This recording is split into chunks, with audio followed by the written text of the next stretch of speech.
सभी को मेरी ओर से नमस्कार।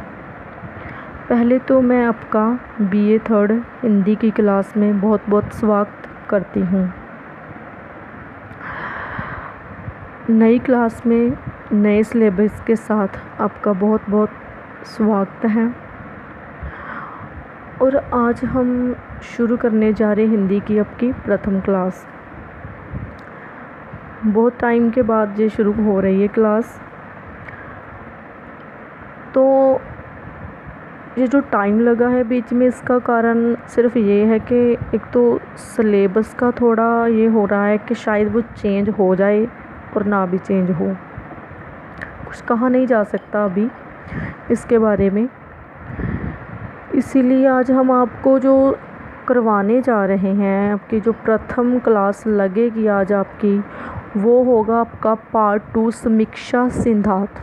ठीक है, जैसे आपने पिछली क्लास में समीक्षा सिद्धांत में पढ़ा था नाटक या एकांकी के बारे में पढ़ा था कि एकांकी की परिभाषा देते हैं, उसका तत्व जो वर्गीकरण, इसका परिचय दीजिए। ठीक है, या फिर एकांकी का पढ़ा था या नाटक का। लेकिन जो आज आपको बीए 5th क्लास में 5th सेमेस्टर में हिंदी में जो समीक्षा सिद्धांत है, उसमें आपको लगा हुआ है काव्य की परिभाषा तथा उसके वेद के महाकाव्य, खंड काव्य, गीति काव्य की परिभाषा, विशेषताएं, ये सभी लगे हुए हैं। तो आज हम जो अपना पहला प्रश्न करने जा रहे हैं वो है कविता।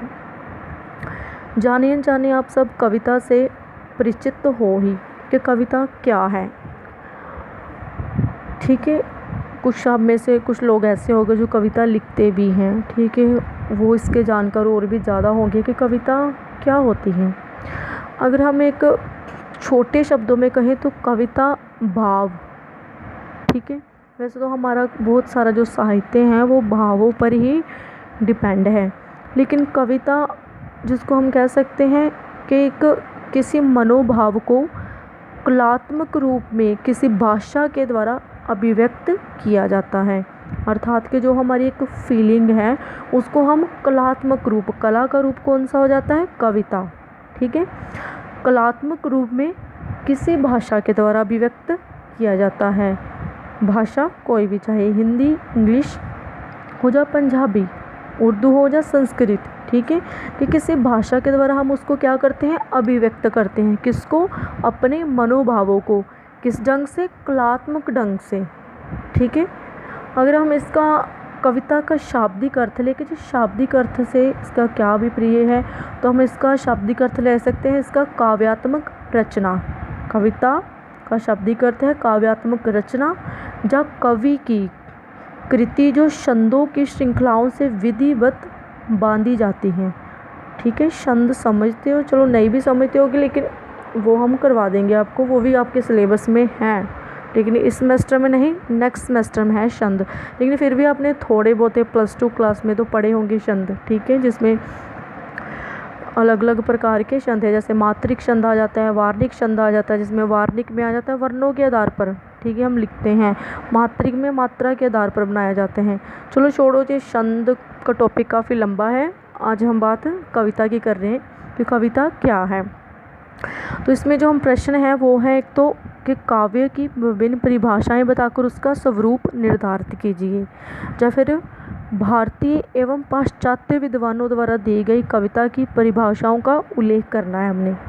ठीक है, तो जैसे कि मैंने बताया कि कविता क्या है? किसी मनोभाव को कलात्मक रूप से किसी भाषा के द्वारा अभिव्यक्त किया जाता है। तो अगर हम देखें कि काव्य साहित्य का सर्वाधिक महत्वपूर्ण अंग रहा है, इसीलिए उसके लक्षण होते हैं, उसकी विशेषताएं, उसकी व्याख्याएं, परिभाषाएं भी संभाव्यता पर्याप्त है। ठीक है, इसकी पर्याप्त अर्थात कि इसकी बहुत सारी परिभाषाएं, हमने क्वेश्चन ही यही करना, उसकी परिभाषा। ठीक है, तो ये है कि इसकी जो परिभाषाएं, जो उसकी व्याख्याएं, बहुत सारे कवियों ने अपने अपने ढंग से बहुत ज़्यादा की हैं। ठीक है, और भारतीय और पाश्चात्य विद्वानों ने अपने अपने दृष्टिकोण से कविता की परिभाषा की है। और यहाँ हम कुछ परिभाषाएं आपको बताएंगे। पहले हम बताएंगे भारतीय आचार्यों के मत। ठीक है, आचार्यों ने क्या कहा है कविता के रूप, कविता के बारे में, कि उनकी दृष्टि में, भारतीय जो आचार्य हैं उनकी दृष्टि में कविता क्या है। वो क्या मानते हैं कविता, ठीक है। पहले तो संस्कृत के आचार्य आते हैं भामा। भामा ने काव्य का लक्षण स्पष्ट करते हुए लिखा है शब्दार्थो साहित्य काव्यम, ठीक है। जे इनकी परिभाषा है शब्दार्थो साहित्यो काव्यम, किंतु अर्थात कि इन्होंने शब्द और अर्थ के सहत भाव को काव्य कहा है, कि जिसमें शब्द हो और उसका कोई अर्थ निकलता हो, वो क्या है, उसका जो साहित्य भाव है वो क्या है, काव्य है। किंतु शब्द और अर्थों को काव्य की संज्ञा देना अभिव्यक्ति दोष है, ठीक है। फिर भी जो कुछ प्रवृत्ति आचार्य हैं उन्होंने भामा के जो लक्षण को है मान्यता दी है, अर्थात उनको स्वीकार किया है कि जो ठीक है। आगे का जो आचार्य है वो है विश्वनाथ। विश्वनाथ ने साहित्य दर्पण में, साहित्य दर्पण उनका एक ग्रंथ है, उसमें साहित्य का लक्षण देते हुए लिखा है कि वाक्यम रसात्मक काव्यम, ठीक है जी। उन्होंने उनकी परिभाषा दी है वाक्यम रसात्मक काव्यम, अर्थात रसात्मक या हृदय में पूर्ण आनंद देने वाले वाक्य को ही काव्य कहते हैं। जैसे हम पढ़ते हैं, जैसे हम कविता, ठीक है, अपने मूड के हिसाब से जैसे हम पढ़े तो वो हमें आनंद देने वाली बन जाती हैं। अगर हम खुश हैं तो हमारे मन में कौन से भाव आएंगे, खुशी के आएंगे, और हम अगर उसको पढ़ेंगे तो हम और भी ज़्यादा आनंदित होंगे। अगर हम बहुत ज़्यादा सैड हैं तो हम क्या करेंगे, और हम कविता भी उसी रूप में उस टाइप की ही पढ़ेंगे जिस टाइप में हम खुद हैं, जिस सिचुएशन में, ठीक है। अगर हम सैड पढ़ेंगे तो भी हमें वो आनंदित ही करेगी। आनंदित क्यों करेगी, क्योंकि वो हमारे साथ, हमारी फीलिंग के साथ क्या कर रही है, टच हो रही है।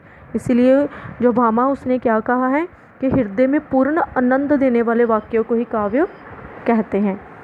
ये आपके थे संस्कृत आचार्य। आगे आता है पंडितराज जगन्नाथ, ठीक है। पंडितराज जगन्नाथ ने जो परिभाषा दी है वो है रमणीयार्थ प्रतिपादकम शब्दम काव्यम, अर्थात रमणीय अर्थ के प्रतिपादक शब्द को काव्य कहते हैं। रमणीय होता है सुंदर, कि सुंदर अर्थ के जो प्रतिपादक शब्द है, जो शब्द प्रतिपाद करे वो क्या बता रहे हैं, क्या प्रकट कर रहे हैं, रमणीय अर्थ, सुंदर अर्थ, उसको क्या कहते हैं, काव्य कहते हैं। और ये परिभाषा अत्यंत महत्वपूर्ण भी है। और अगर हम यदि उपयुक्त दोनों परिभाषाओं को मिला लिया जाए तो काव्य परंपरा से ये सर्वोत्तम परिभाषा कही जा सकती हैं, जो इस प्रकार है कि काव्य उस भावपूर्ण रमणीय रचना को कहते हैं जो मानव हृदय को प्रभावित कर चित्त में एक अलौकिक आनंद का संचार करती हैं। क्या करती हैं, ये है क्या है, भावपूर्ण रमणीय रचना, भाव जो हमारी फीलिंग है, ठीक है। रमणीय अर्थात एक सुंदर रचना है जो क्या करती है कि मानव हृदय को प्रभावित करती है, जो मानव का हृदय है, ठीक है, जो उसका हार्ट है उसको प्रभावित करती है किसी न किसी तरीके से, और चित्त में एक अलौकिक आनंद का संचार करती हैं। आगे हम जो है परिभाषा पढ़ेंगे पाश्चात्य विद्वान, ठीक है। पाश्चात्य विद्वान अर्थात फॉरेनर के विद्वान। पहले हमने पढ़े हैं भारतीय आचार्य, ये भारतीय आचार्य के अकॉर्डिंग थी जो सारी, और अब हम पढ़ेंगे वो है पाश्चात्य अर्थात फॉरेन के थे। और पाश्चात्य काव्य शास्त्र द्वारा प्रस्तुत काव्य के लक्षणों को हम दो वर्गों में बांट सकते हैं। पहला वह वर्ग है जो काव्य के बाह्य पक्ष पर अधिक बल देता है, ठीक है।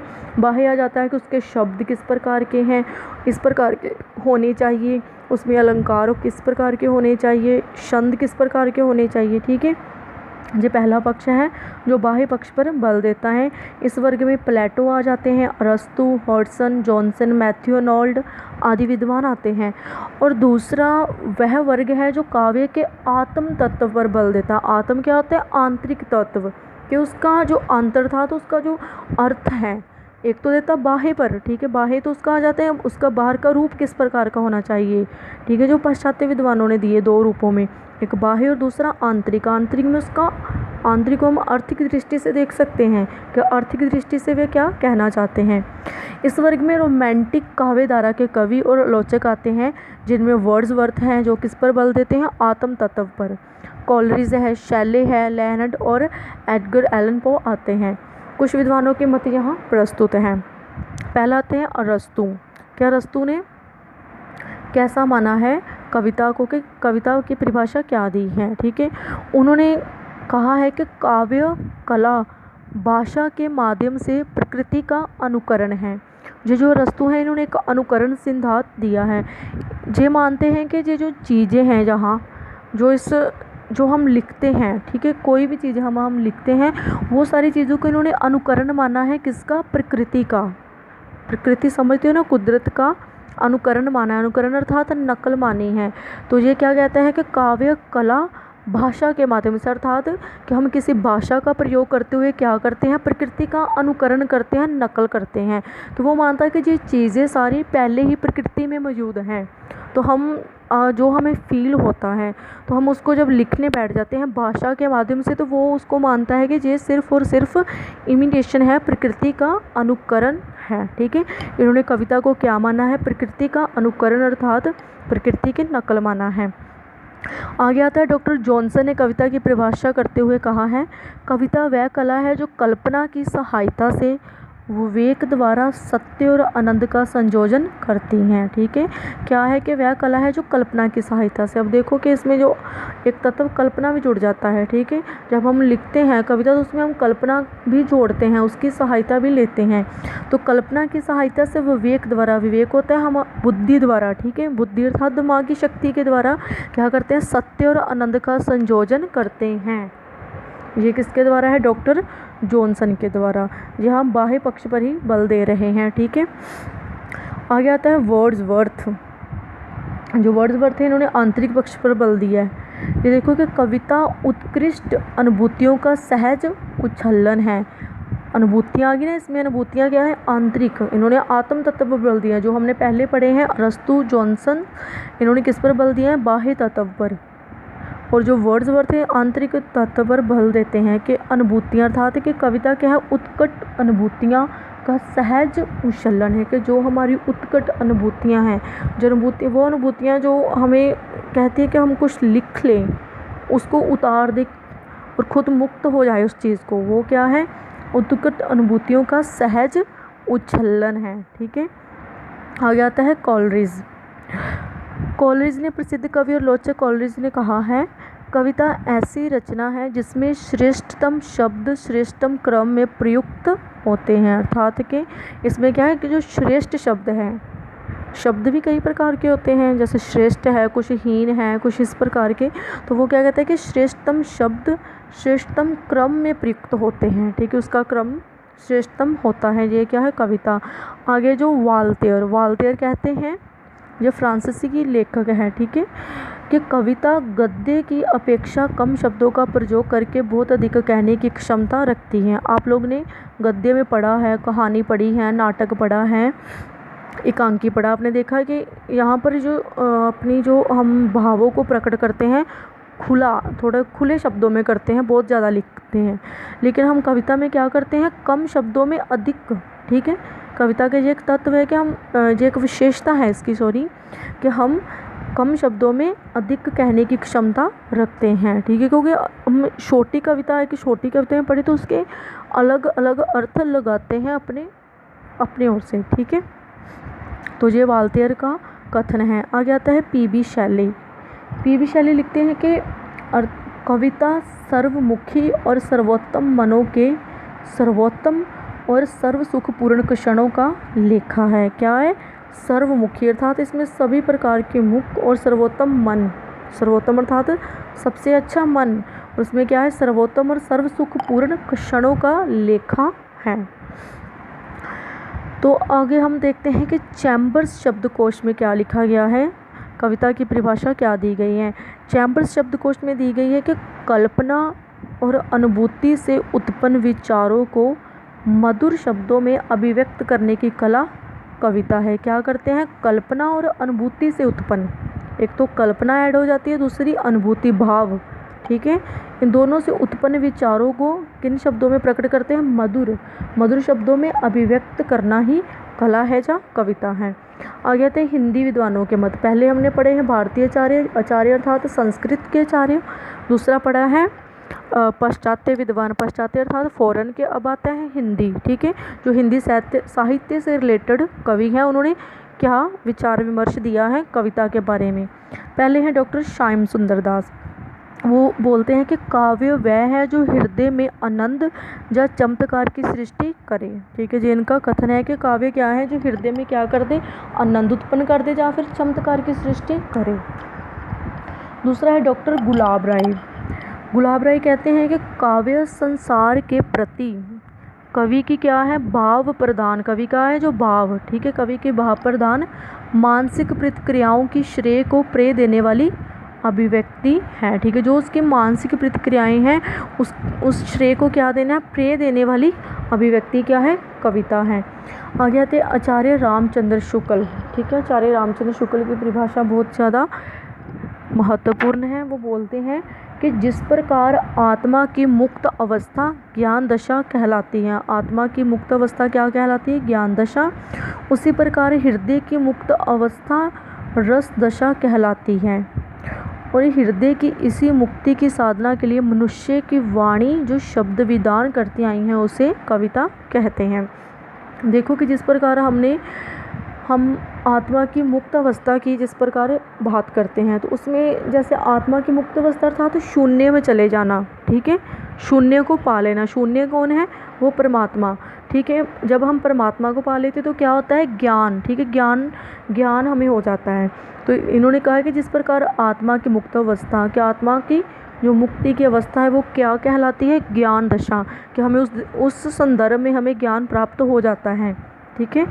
और इसी प्रकार कहते हैं कि हृदय की मुक्त अवस्था, उसमें था कि आत्मा की मुक्त अवस्था वो था ज्ञान दशा कहलाएगी। और दूसरा आता है कि हृदय की मुक्त अवस्था, कि हृदय में जो हमारे भाव है उसको पूरी तरह निकाल देना, लिख देना, शब्दों में घड़ देना, उसकी मुक्त अवस्था क्या है, रस दशा, ठीक है, उसको क्या कहे, रस दशा कहलाते हैं। और कहते हैं कि हृदय की इसी मुक्ति की साधना के लिए, कि जो हमारे हृदय में भाव हैं, फीलिंग्स हैं, और इसको मुक्त करने के लिए अर्थात इसको लिखने के लिए मनुष्य की जो वाणी है, जो शब्द विधान करती आई है, उसे क्या कहते हैं, कविता कहते हैं। आ जाते हैं कि जयशंकर प्रसाद के शब्दों में, जयशंकर प्रसाद ने बोला है कि काव्य आत्मा की संकल्पनात्मक अनुभूति है जिसका संबंध माना है किसके से, जिसका संबंध वो बोलते हैं विश्लेषण, विकल्प या विज्ञान से नहीं है। कि जो आत्मा की संकल्पनात्मक अनुभूति है, ठीक है, जो हमारी अनुभूति है आत्मा की, जिसका संबंध विश्लेषण, विकल्प या विज्ञान से नहीं है, वह एक श्रेयमयी प्रेम रचनात्मक ज्ञान धारा है। क्या मानते हैं वो कविता को, एक श्रेयमयी प्रेम रचनात्मक ज्ञान धारा, ठीक है। ये सारी थी आपकी परिभाषाएं, और इन सभी परिभाषाओं को आधार बनाकर हम कह सकते हैं कि कविता एक ऐसी भाषाई अभिव्यक्ति है जो विचार अथवा ज्ञान को संवेदना से मिलाती हुई मनुष्य को आनंद प्रदान करके उसके व्यक्तित्व का विकास करती है, ठीक है, मनुष्य को आनंद प्रदान करती है, उसके ज्ञान में वृद्धि उत्पन्न करती हैं और उसके व्यक्तित्व का विकास करती हैं। अर्थात अब हम जब कोई भी कविता पढ़ते हैं तो हमें क्या है, कोई ना कोई हमारे उसमें व्यक्तित्व का विकास भी होता है। जब हम एक नई चीज़ पढ़ते हैं, उसका जब हम पूरी तरह उसके बीच में डूबकर उसको पढ़ते हैं, उसके अर्थ तक पहुंचते हैं, तो हमें उस सब की जानकारी प्राप्त होती है, जिससे हमारे व्यक्तित्व का विकास होता है, हमारे ज्ञान में वृद्धि होती है, ठीक है। ये था आपका पहला प्रश्न, कविता क्या है। ओके, इसके साथ आपका बहुत बहुत धन्यवाद।